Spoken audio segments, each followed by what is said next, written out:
সোচ্চার থাকতে হবে। 24 ঘন্টা আমরা পালাক্রমে পাহারা দিয়ে তাদেরকে নির্মূল করব। ভাবে সমাজ গড়ে তুলি। সম্মানিত সুধীমণ্ডলী, এই পর্যায়ে আপনাদের সামনে আমরা সবাই মিলে সন্ত্রাস ও মাদকের বিরুদ্ধে রুখে দাঁড়াই। বর্তমান যুব সমাজে মাদক বিরোধী যে কর্মসূচি সমাবেশ রয়েছে আমাদের, আমরা কম বেশি আমাদের পর্যায়ে জেলা প্রশাসন এবং রাজনগর এলাকাবাসী আলতামাস হুসাইন লেনিন সাবেক চেয়ারম্যান, আপনারা সবাই ঝাড়ু হাতে নিয়ে রেডি থাকবেন।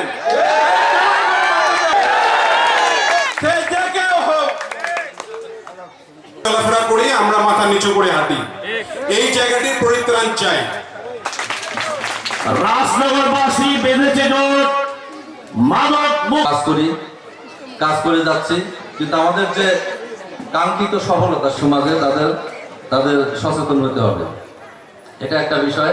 আর আমাদের আমি আপনাদের জানাতে চাই যে এই তালিকাটি আমি এই মিটিং শেষ করে যে আমি জেলা প্রশাসক স্যারের সাথে যে এই তালিকা নিয়ে কথা বলবো, এটা আপনাদের সাথে ওয়াদা করে। দ্রব্য নিয়ন্ত্রণ অধিদপ্তরের অভিযান চলছে, আমাদের মোবাইল কোর্ট চলছে, প্রতিদিনই কি হয়নি। এই জন্যই যারা কার্যকরী ব্যবসায় দালালি, এই হোলসেল ব্যবসায়ীদের যারা গডফাদার, যারা দেশে ক্ষমতায় ছিল, তাদের কারণে আমরা এটা করতে পারি। আপনারা আমাকে মামলা আছে,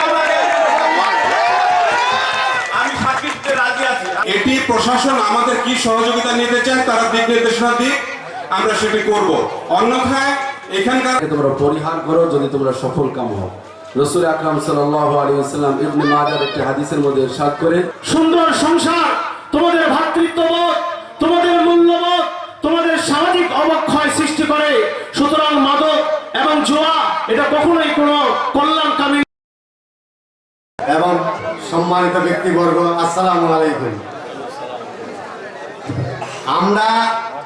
আমি সহ আমার কমিটি দীর্ঘদিন ধরে আমরা প্রশাসনের জন্য 7 দিনের মধ্যে এই সুইপার ভর্তিকে উদ্ধার করতে হবে।